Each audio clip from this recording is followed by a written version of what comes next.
Growing up, I never had failure as an option. It's helping versus selling. And that actually sells. Making sure that your spirit never dies. And the spirit is that part of your soul that holds on to hope.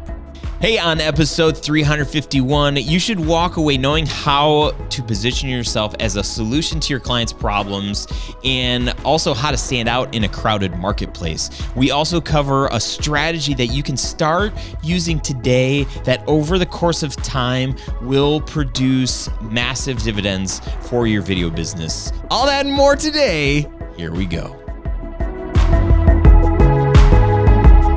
What is up, my friend? Hey, I am Ryan Coral from Studio Sherpas, and this is the Grow Your Video Business podcast. This is a show where I get to hang out with my peeps, corporate and commercial filmmakers, and we talk about the business of video production. When I started my video business in 2004, I remember trying to reach out and connect with anybody that was doing video on any level here in the Metro Detroit area. I had a lot of coffees and lunches, and then I found that there was a local video association that met once a month in person. I started going and meeting all of these people, asking all sorts of questions, and very early on, I didn't have any gear, so a lot of the conversation was like, what camera should I get? What lenses? Well, actually, we weren't really shooting on lenses. It was just like you bought the camera and it came with whatever lens was on it. But what interview kits, lighting, audio, all of that stuff, super interesting. But then very quickly, I was like, I don't know how to price myself. And you've been doing this for 20 or 30 years. How do you price yourself? And what's your services cost? And how should I price myself? And just all of the things. And I really, really got excited about the business of what we did. I loved the creative and I loved, improving my filmmaking techniques. But all of these years later, I've realized that I love the way that business works, and that's what this show is for. It's to talk about the thing that might not seem like the super sexy part of filmmaking or video production, but it is the part that it's like the engine in being able to do this work for a long time. And that's my hope for you, is that you can do this work for as long as you want to, for as long as you feel called into this amazing opportunity that we have to tell stories and to create beautiful, moving pictures that hopefully inspire people, that challenge the way people think, and ultimately make a dent in the world. If you are somewhat new in the business, or you just need to be doing something different inside of your business to generate more leads, to make more money, I have a workshop. It's called the 6-Figure Filmmaker Workshop. And in this workshop, I've taken the last 18 years of me doing this work, making a lot of mistakes, doing some things right, and I've kind of jam-packed it all into this free workshop for you to watch, take notes, hopefully get some takeaways, and be able to apply some things in your business. And you can access that workshop by going to studiosherpas.com/workshop. If you're driving, don't write that down. Just try to remember studiosherpas.com/workshop. And hope you get access to that. Again, it's my gift to you. Thank you for being here. And I hope you enjoy my interview with Walid. Here we go. What is up, my friends? Hey, welcome to another episode. Today, my guest is Walid Azami, who is a photographer and director based in Los Angeles, who has spent the last 7 years helping photographers and videographers learn how to build a business from scratch. His impressive work has been featured on the cover of Rolling Stone magazine, if you've ever heard of it, and he's worked with names like, Usher, Mariah Carey, Kanye West, Madonna, and even Bernie Sanders. Walid, welcome to the show, my man. What's up, Ryan? Thank you for having me. Happy to be here. It is a pleasure. So who's like one of your favorite? I mean, how cool? So the list of people that you've worked with, is there one that you're just like, oh man, this person, they're incredible, way cooler than you actually think, and just had a blast with? Mariah Carey, hands down. Oh man, way cooler than you think. But way cooler. That's hard because she seems great. I mean, No, she seems great, but she seems very diva, right? Yeah, And yeah, yeah, she yeah. is Sure, diva. sure. But I came into it. I remember we took bets on what her house will look like. Is it going to be beige and Yeah, yeah. silver, or is it going to be beige and gold? Is it, you know what I mean? Right, Like right, right, super right. diva-ish. I lost the bet, but I just thought because she was just so, I'm a diva, darling, you know. And so then she was so funny, Mm, so sarcastic, witty. Just loved her yeah. because I came in not I came in respecting her, Yeah, yeah, but I yeah. wasn't like, oh, I'm a huge Mariah fan, Right. but I left as a fan. That's awesome. How did you, most people, when they start their photography career, they don't start with cover stuff on Rolling Stone and working with some of these, crazy names, which is so impressive. Congratulations, by the way, to be able to Thank have you. that kind of history there. That is just like a really cool achievement. So I don't want that to go unnoticed. And I feel like you're probably like, yeah, it's just all in a day's work. But seriously, to be able to build something to get to that kind of clientele, what share a little of your humble beginnings, if you would. Sure. Thank you. I don't know. It's I do blush when people say something nice, so I look away. And humble beginnings, war child. We escaped war from Afghanistan. Family split in two. We didn't know if we were going to see each other again. I'm giving you like little flash memories or bullet points. My dad escaped with my brother a year ahead of us. My mom is a pusher, so she like pushed him to go because she's like, I know that I'm gonna come out of here also, right? Yeah. So she's like, you go first, because if I go first, I don't know if all of us are gonna be able to leave. Oh man, wow. And a strong woman right yeah, there. very, very, very strong. She's Wow. a pusher for sure. And but I remember even like it was rough. It was like even like towards the end when they knew that they were leaving. But of course, little Walid could not keep a secret, so I did not know until they left that day, and but it was things like my dad or even other dads telling their wives, or moms telling their husbands, etc., don't let the kids play with me too much. Don't let them jump on my lap as much in case something happens, in case we get killed along the way, in case, the realities of war.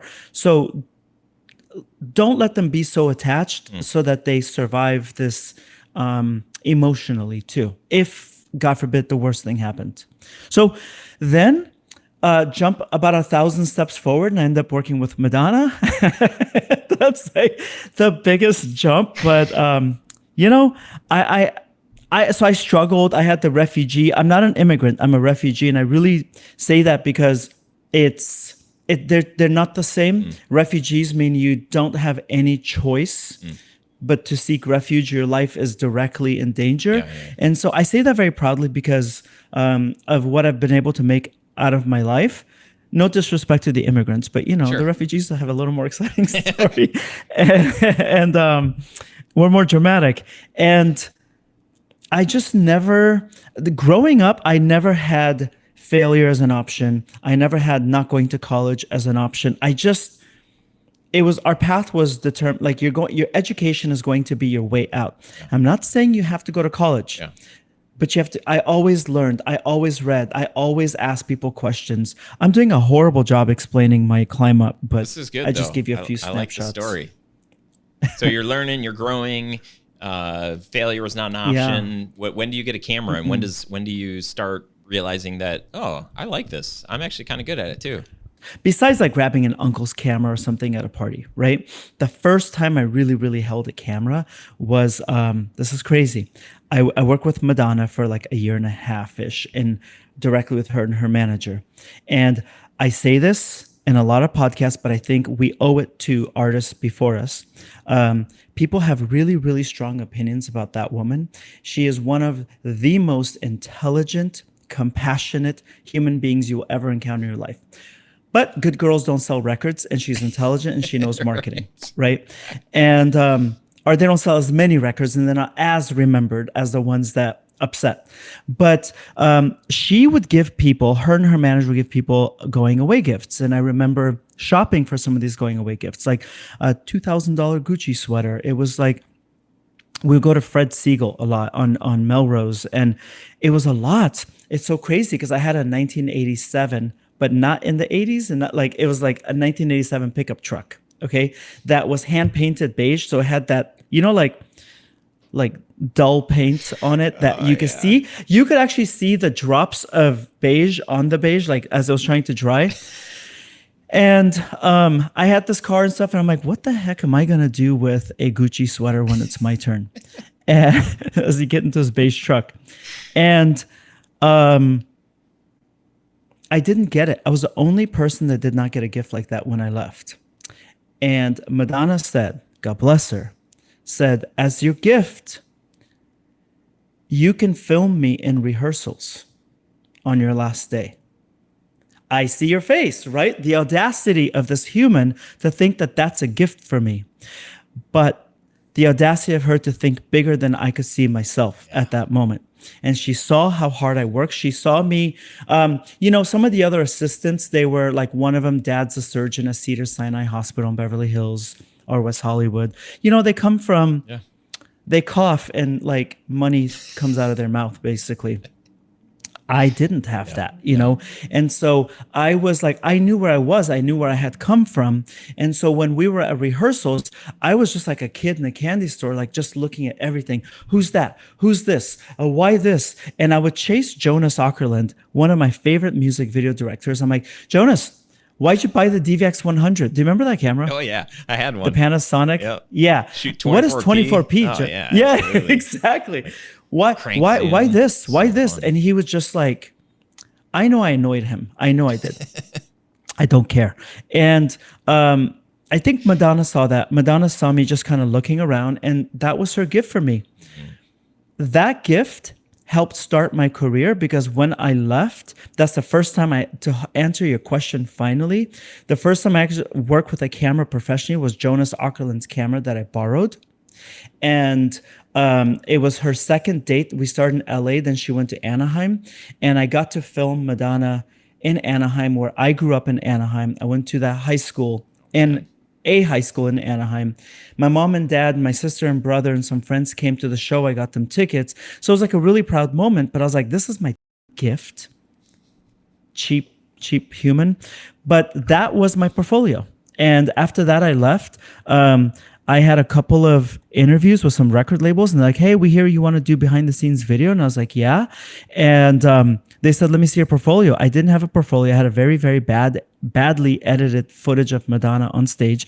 You can't recognize that was even her. I swear to God, I swear she was wearing Old Navy pants. She will deny it, but I was like, what are these? Like, that's not the superstar that we know. Right. And you can't even recognize that it's Madonna. There was just nothing around it. But they saw her and they're like, is this Madonna? And I said, yeah. And she closed my laptop and she said, if Madonna hires you, we're going to trust you. And I got that next artist. And I used the leverage of Madonna and Sean Kingston to get the next artist. And I used the leverage of Madonna, Sean Kingston, I think it was Nikki Flores, to get the next artist. And the game is leverage, as you probably are very familiar with. Man, I don't know how to abbreviate my answers. No, I'm glad that you gave us all of that context. I think that's really beautiful. I'm like getting emotional thinking about the foresight that Madonna has as she's, gifting you, like, because really, like, you look back and think like, wow, what if she did give you a Gucci sweater? Like, what if that's what you got? Like, you'd be like, I know, like, you can't, that's not a portfolio. You can't look at, use that for anything, but and it could seem like, wow, that's like very arrogant and like, really. But man, what a smart woman, and what an incredible opportunity. And the fact that you stepped into it and you did something with it, right? Because you could have just been like, oh, this is really obnoxious. But you're like, okay, I'll, whatever, I'm going to do this. And then lo and behold, of course, you show that to anybody and they're going to be like, I don't even need to see it. The fact that, you've worked with her, good. Like, we're good here. And you're like, oh, Oh, that's the gift. There it is. That's the gift. Yeah, exactly. I did not know, but I remember thinking, okay, material girl, whatever, but, you know, but here we are. Yeah. And now I could buy my own. I wouldn't Right. ever buy a Yeah. $2,000 Yeah. Gucci sweater, Yeah. but I could if I needed to. So what year was this that this happened? 05 or 06, Okay. something like that. Yeah. Yeah. Dude, that is magnificent. Well, I know, with this career, what would you say, like, as you've built this business, what has been the most challenging? Okay. I'm gonna gather you probably start teaching. This is probably part of your equation too. The most challenging is that this industry collectively, whether you're holding a video camera or a photo camera, digital, analog, whatever, is that there's a race to the bottom, and it's so difficult. Going against the crowd and saying, okay, but I can't pay my bills with fame. I can't, you know what I mean? It says Visa, Amex, no one uses Discover or MasterCard. And then at no point does it say clout or fame or whatever. And so trying to go against the tide and trying to tell people that you are worth it, that your contribution is impactful to their business, to their image. So it has been a one at a time battle that I've done, and I've taken it very personally. So that's been like one of the biggest challenges. The second one is there are a lot of cheerleaders. I'm in a mood today, Ryan, so you're going to get like a whole unfiltered Walid.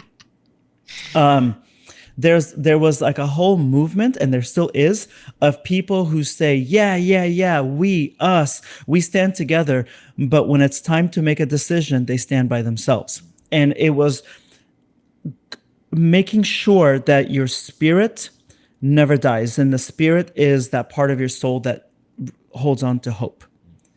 And you just say, despite it all, I'm going to make an impact. I'm going to make sure I help other people because nobody helped me. I'm going to make sure that I help change the mood in the industry a little bit. And I'm going to do it respectfully, and I'm going to keep my morals, and I'm going to, look, Hollywood has a certain issue with morality. That's as much as I can say about it, but when you worship the dollar more than you worship your higher power, that's going to happen. That's just my opinion on it. But I was determined to go to bed every single night with a clear conscience, that I didn't steal from anyone's slice of their pie, and that I'm going to build something. I'm going to buy my mom and dad a house, which I did. I'm going to pay off my college loans. I'm going to do all that, and I'm going to do it with integrity. It's a really, really long, windy road, but it's possible. Yeah. That's beautiful. Yeah. But what's not possible is a short answer from me. Yeah, that's my problem whenever I'm on somebody's show. I'm like, wow, I just spoke for like 32 minutes. Did you have any other questions besides that one?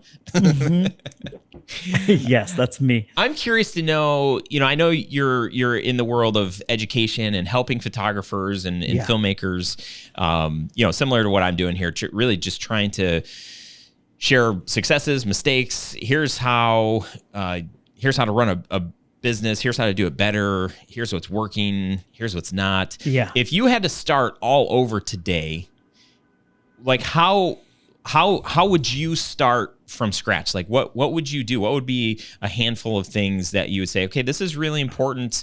And you don't have, let's just say you don't have a lot of money. Like you don't have somebody coming alongside you to say like, okay, you've got $100,000 of seed money, like build this thing. But you got to hustle and you got to grind. And how would you do that today? Because, I imagine that you did some of that a long time ago, but today, how would you do that? I love this question. Okay. So what I would not do, what I would do, actually, that was your question. What I would do is every time I post, every single time I write a blog, every single time I pick up the phone or I text or email a client, I have to answer one question. How am I going to be a solution to a problem they have or a problem that they will soon have? They don't even know they have it yet or that it'll be coming. And I would do that. Anyone that does that today is going to stand out. I would not follow trends. When you look at the Instagram Explore page and you see those like templates on TikTok or IG, and you see and I've done a couple of them, but like it's like, grrr, like it's like 60 photos real fast. Yeah. What the hell is that supposed to do for your clients? How are you saying anything about helping other humans than saying, look at me, right? So I would turn away, just like I did back then, away from the crowd and say, what is everybody not doing? How can I carry this lane? And that is it. I would do that. I would do test shoots where the idea originates from me. This applies for video. This applies for photo too. A test shoot is a free shoot, but there's two kinds of free shoots. The test shoot, the idea should originate from the director or the photographer. If the idea originates from anybody else, it is benefiting them more than me.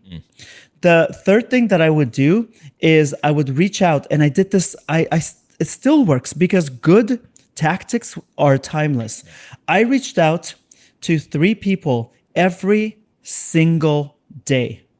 I'm an intense guy. So I wasn't allowed to go to bed until I learned one thing, and I reached out to 3 people. For mental health, for cheering other people on, for community, for letting people know you're on the radar. The amount of times I've tried to hire somebody for my crew for a music video or commercial, and I'm like, okay, I need a PA. I need like 5 PAs I have to hire. Out of sight, out of mind. It's nice when people check in. It's nice if I get a DM like, Walid, the photo shoot you just did with so-and-so was so cool. They congratulated me, but they also put themselves back on my radar. And so if you were to just do that while everyone is doing their stupid, and I use that word very carefully, TikTok, like the 60, like look at my vacation things, which is serving absolutely nobody, I would serve my community because I think that if you don't get out of this business if you're not interested in serving people and making their lives better one way or another. So if you can just focus on service, you will stand out with the lowest marketing budget in the world. And that's it. I think I was shorter. I think I was like 10% very good. shorter on that very answer. Succinct. Okay. Just teasing. Yeah, feel free. Just just be you, man. You don't have to. I'm not looking for short. Maybe we could do a lightning round, and then you'd have to answer. Very That would be the biggest failure on that. Hang on 1 second. I'm gonna pull my phone up here. Yeah. Let me delete that last Instagram post where I did the. Just kidding. But I hear the heart behind that. I mean, really, the heart is like there's like self-serving. Like I'm gonna promote myself. I'm gonna just get in people's faces and show them how great I am. And that's a mindset. And then there's another mindset that says it's the approach of like, all my potential clients have problems and I can solve, I can use video to solve a lot of their problems. So if I can approach them in this service-based mindset, it's helping, right? Versus selling. And that actually sells.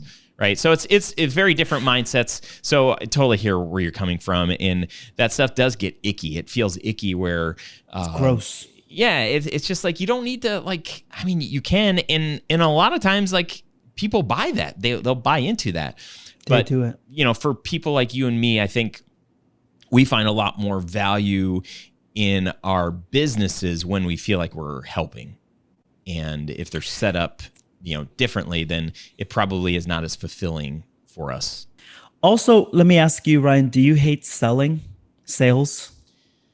Well, I mean, my own story is like when I was working at the college that I graduated from and trying to figure out what I want to do with the rest of my life, I was like, I don't want to do sales. Like I despise the idea of that. But then I started my business and I wasn't thinking about sales. I was just like, people need to do video, and because like this could change their lives and this could help. So for me, I'm like, I don't know how many, months or years into running my business where I realized like, holy cow, I'm actually doing sales. Like this is actually selling, but I believe in so much what I'm doing. It doesn't feel like I'm selling anything. Because you're not selling. You are selling a solution to people. Yeah, you deserve to put food on your table and to pay for your rent. That's why, like, I like the approach that I think we both have is that if you just help people, you basically fire your sales guy at your company and your client ends up selling for you. And they're like, this person cares about me. Yeah. I feel a certain energy. And then it's like, that's why I say, do you hate selling? Because it's just cold. What I do, I want it to contain humanity. Yeah. Yeah. That's all. Thank you. You know, good night. Yeah. And I say right now, like when I, answer that question, I'm like, I don't hate selling. I love it because the way that I've framed my mind is that I'm serving or I'm selling from a place of service where I feel like, man, if they're not going to get, I heard their problems. I heard what they want. If they don't get video from me, they better get it from somebody else because what the result that the video can do for them is going to help them. And so I just feel like it's my duty to convince them like, yes, you're right. That is the problem you have. And you're right. That video can solve it. Maybe it's us, maybe it's somebody else, but holy cow, you better do it. Yes, and if they buy one of your services, if they buy one of my services, you might even be thinking, gosh, you're getting more out of this deal than me because I'm literally teaching a man or a woman how to fish. It's huge. You're like, if they do it right, if they listen, if they follow through, you're changing their life plus everyone's life that they touch. I really believe that. Yeah, no, I agree 100%. I had a couple of questions on here that we've already sort of talked about. I said, what's one of the most underrated practices or techniques that's helped you achieve success? The idea, and then I said, what's a favorite habit that has helped you? Okay, the idea of reaching out to 3 people per day. I think that's so good. Do you have another one you're going to add to that? Yes, but can I elaborate on the 3 people thing? Please. As I know you like to do. I was going to do it anyway, so thank you. Yeah. This is the 3 people thing is it's not all about me like, hey, can you hire me? Will you hire me? Look what I did. It's about, do you need help? I saw on IG that your dog is sick. Are you okay? I saw a picture of somebody in a hospital bed. I hope somebody in your family is okay. It's about being human, especially as in an increasingly accelerating world of AI. We have to reach for humanity. And man, there's something about people that feels good when someone asks about you and notices you and all that. And so when I say reach out to 3 people, almost a very 20% of that should be, hey, I also do this. 80% of it should be, how are you? Congratulations. How is everything? How are you holding on? Because I think there's a lonely epidemic in America too. And people are afraid to say that they're lonely because they think everybody else is busy. But we all haven't talked about it to say a lot of people are walking out alone with staring at their phone. So connected, but so disconnected, And so when you do that 5 days a week. You could take Saturday and Sunday off and just not talk to anybody, okay? But if you do that Monday through Friday, 3 people, you're going to make absolutely 0 impact on your first week. 0, let's be realistic. But you've reached out to 15 people. When I ask my students in my courses, like, how many people do you reach out to a month? They're like, 5, which they're lying. It's about 2 to 3, right? And so, and I understand because I would like fudge the numbers up too. But 3 a month, 15 in your first week with my method, it feels good. And so what happens is 0 impact, nothing will come of that your first week. By your second week, you've reached out to 30. By the end of the month, 60. I think by the end of the year, 720 people versus probably like 36 in a year. Yeah. The amount of money that will come your way is astronomical. Yeah. Astronomical. Good karma, good relationships. So there's that. But I guess to give you a new one, so you don't think I just have recycled ideas, is I would curate.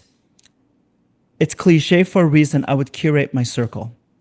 And if I watch if you're a director, if you're a videographer, if you're a photographer, we are obsessed with watching people, watching human behavior, right? So I would watch people. And if you are not talking about ideas and you are talking about people, we all like a little bit of gossip here or there, like 2 to 3%. But if the majority of your conversation is about people, what they're doing, other people's lives in a negative way, let me tell you, the sharpest scissor, I just snip it. I don't cause a fight. I just remove myself. I cannot underestimate how powerful your immediate circle is. We've all heard it. We've all read it. We've all seen the quotes. We've all seen people take credit as being the original author of that, right? But when you do that, your life will change. Also, cut YouTube channels that are making you feel less. When you see an influencer type, when you see somebody flexing on their rented Lamborghini, or if you do reverse Google image search, you'll see that that big penthouse they're in is actually an Airbnb, or they pulled the money out of their, I told you I woke up in a mood today, or when they sit with a stack of cash, they remove that from the bank and then they'll deposit it later that day. We know how the game is done with the frauds, right? But those things are done to make you feel less about yourself. And you have to remove yourself. Listen to channels. There's a guy, for example, that I accidentally caught his channel, and now like YouTube is just shoving him down my throat, and I liked it. His name is Graham Cochran. He listens. He just talks about just serving people right. And you may not agree with him religiously. That's great. But he teaches you something that's so universal, and you can see somebody that's moving in a way that is honorable. Surround yourself with those kinds of people, even if they don't know who you are. That's what should go through your ears. I know it's not a tactical thing, but I can't underestimate enough how much negative energy will destroy your future. The end. Again. That's so good. I'm going to flex right now. I'm going to text Graham and tell him that you said that. Do you know Graham? Or you just listen? The last he's one of my boys.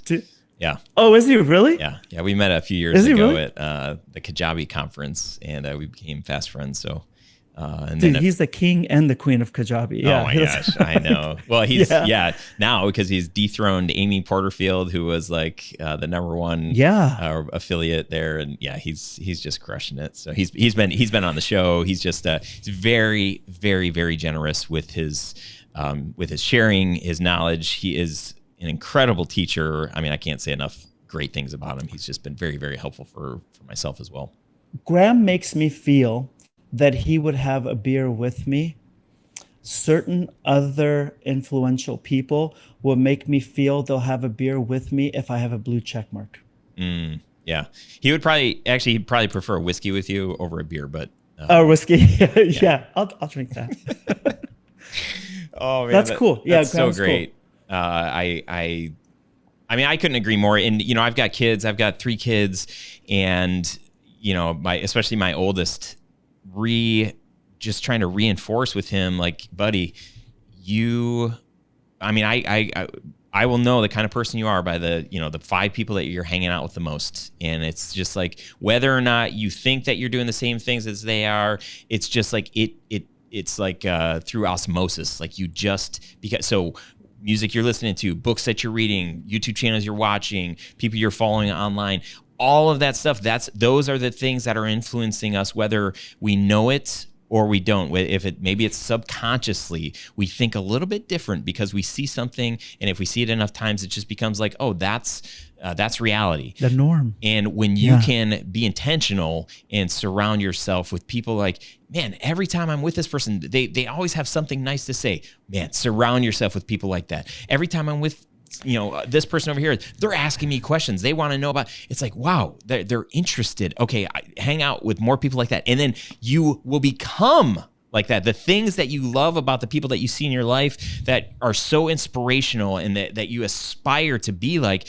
when you hang out with those people, when you spend the majority of your time with those people, listening to those podcasts, watching those shows, you become more like that. I mean, that's just the laws of nature, no matter how strong-willed you are. Okay, in the end.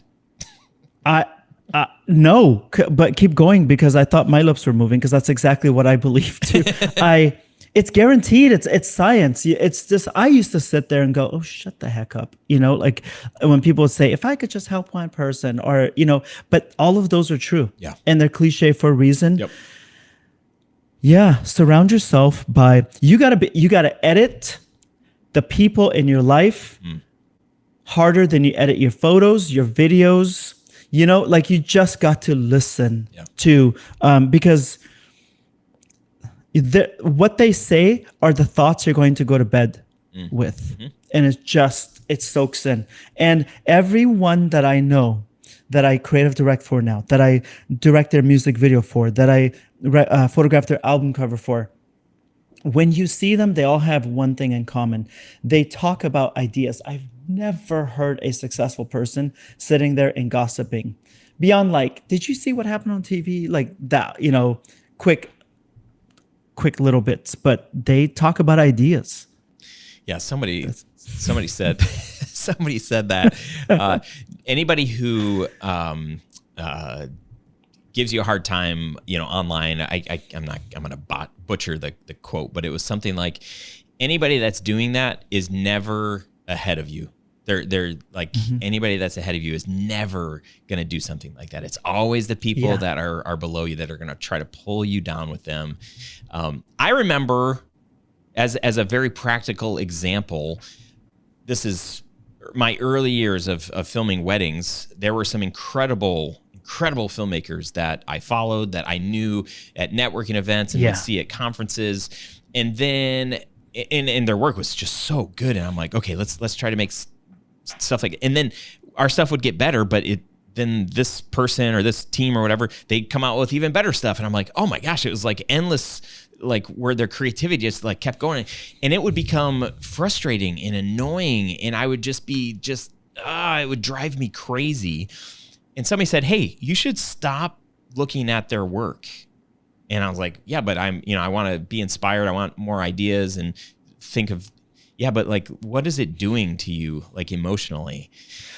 And I was like, oh yeah. So I stopped following other people that weren't both inspiring me and like lifting me up, like me. And it wasn't anything that they were doing. They weren't saying things in the wrong way. It was just like the way that I was perceiving everything. I was jealous and I had these feelings of like, oh gosh, like, and as soon as I was very intentional of like, okay, I'm not gonna spend time looking at that stuff unless I'm literally gonna feel like, okay, I want to aspire to that. I think I can do that, instead of the opposite of feeling deflated and discouraged and frustrated and annoyed and all of those things. So that's something. And you said it earlier, like, don't follow those people or don't follow the channels that make you feel like that. Follow the stuff that lifts you up and that gets you really inspired to like literally pick up your camera and go shoot the thing and try something different. Yeah, you said it a lot nicer than me. I called them out for pulling money out of the bank and depositing it the same day.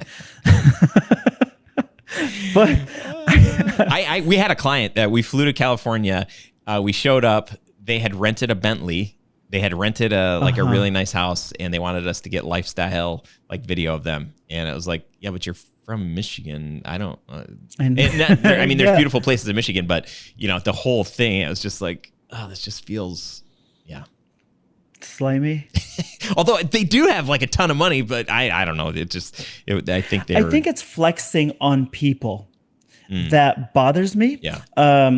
But that's like a personal thing that doesn't help video businesses. But it's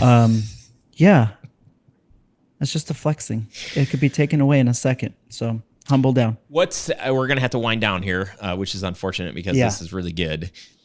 As you are familiar with the landscape of people being frustrated in their businesses and wanting to grow, but consistently, a lot of times we're just like we're our own worst enemy. What's something that you've seen that a lot of people are experiencing, whether photo or video or whatever, that you could give some insight or encouragement for how we could overcome, these challenges, these voices we hear, or whatever the case may be? Great question. I think you're always going to doubt yourself. That's just never going to change. I'm gonna detour. I'm gonna do this for 30 seconds. Cut me off if I don't. And When I go. first started opening night in Los Angeles with Madonna for her world tour, she always does a prayer circle, and the first thing she does is she prays for the audience, then the crew. She gets small into the dancers and herself, and she hopes that her show is a positive message for people. But on this one particular night, opening night, I was just like this in the background, like ready to go back to my beige pickup truck, right? And I was like what? She said, because this was my wake up call of, oh my gosh, I'm never ever going to feel like I made it, right? If she can't, she said, in a special selfish prayer or something like that for myself tonight. She said, I have a lot of friends and a lot of family that flew in for tonight's show and a lot of industry peers. Please let me have a good show so they see that I made something out of my life. But in the background, you're hearing Madonna, like people just screaming. And I remember thinking at that moment, I'm so thankful for that moment because I was like, whoa, snapshot this in your brain.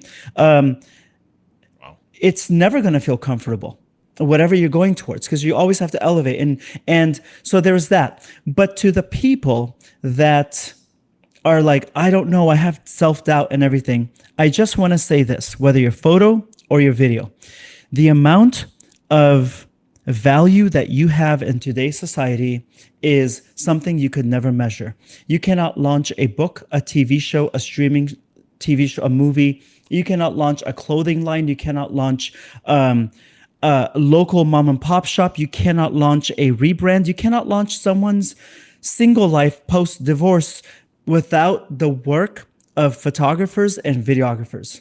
You cannot mark family memories forever. You cannot expand on your company or seek investments or sell a world tour without your work.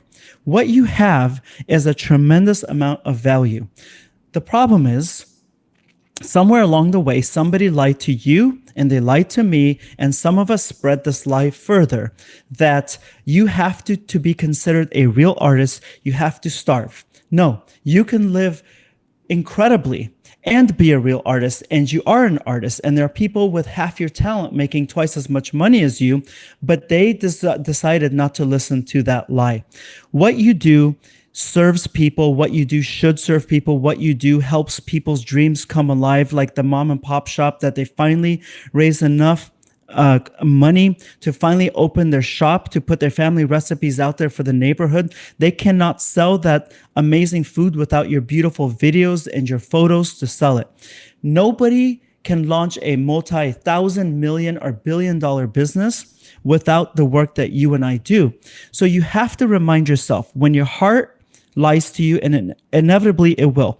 When your brain lies to you, and it always will, you have to look at the data, you have to look at the facts that your work is incredible, your work moves mountains, and you should be paid a fair wage for that. And people should be so lucky to have your expertise. What you do, I could never do. And I'm saying this to you, Ryan, to everybody else listening or watching. I could never do, I could hold the same camera, same model, same lighting. I could never produce the same results as you, and vice versa. Somebody out there needs your creativity to see their dreams come to fruition. And if you don't, that's incredibly selfish of you. So you owe it to people to follow your dreams. Yeah, that was not 30 seconds, but that was 3 minutes. And that's good. Just add a 0. Dude. But I hope that helps people. I really, really do. Man, that was amazing. That was really good. Thank you. Madonna would be proud. Dude, that story, that's a crazy story. And I hope you keep sharing that, because I mean, you having, being eyewitness to that really makes it even more powerful. But what a when she said make something out of my life. Yeah. Oh my gosh. Yeah. Right. Like somebody who's at the top of her career and who everybody knows, and it's like, are you serious? But we believe lies, and just like you said. So thank you for sharing that. That was really powerful. This has been awesome, Walid. You're just like bringing the house down. How can people follow you and learn more about what all the great things that you're doing? Thank you. You can follow me at Graham Cochran. No, I'm just kidding. I Hey. am. No, hey. I am on Instagram, Walid.Azami. And then I have a YouTube channel where I go into my passionate vents and rants. At Walid, just if you just type in Walid Azami on YouTube, then I go and I teach. It was predominantly photographers, but I'm expanding to creatives because people are people. The lessons are the same. You just change 5 or 10% and it applies for you. And I actually am one of those people that read every comment, even the mean ones, and I respond back because I think people deserve that. That's great. Brother, thank you so much. Thank you. Really, really grateful for this time and a lot of great stories. And I hope you don't leave this feeling like, man, I did talk a lot. We had you on as a guest. That was your job. So you fulfilled your obligation. Love your story and just love your heartbeat. So thank you again so much for being with us today. Thank you for having me. And honestly, genuinely, thank you for having a platform like this, because there's a lot of, I wish there were podcasts like this when I started. Just, because I felt so alone. And if you just grab a piece of the market and help them feel more connected, that they're on the right path, that's a huge service that you're also providing. Thank you. Awesome, my friend. All right, well, we will talk soon again. Awesome. Thank you very much, Ryan. All right. We did it. Show notes for this episode can be found going to studiosherpas.com/351. You can get all the links and the things that we talked about there. If you're watching this video and you have thoughts, if you liked something stood out, let me know. Don't let this be a one-sided conversation. Engage. It would be really great to hear from you. If you are looking for an online community of other like-minded filmmakers that are trying to grow their video business, if you go to studiosherpas.com/community, that will take you to our free Facebook group, and there's a couple of questions that you need to answer there before you get let in, but you can hop in there and get to know some of the incredible people that are part of this community. I share some stuff on there as well, but it's just a great place for networking, finding other people in your area that you might not even know existed. And it's a good time. Incredible people that I've had the honor of kind of leading through this world of corporate commercial filmmaking, education stuff within the context of the Studio Sherpas brand and the Grow Your Video Business podcast. So thank you for being here. If there's anything I can do for you, shoot me an email at ryan@studiosherpas.com, and would love to be able to help you if there's something I can do. And with that, I think we're good here. I will see you on next week's episode, hoping that you are just crushing it and that you keep crushing it. And that I crush it too. Why not? I'll throw myself in the mix there. Okay, talk to you later. Bye.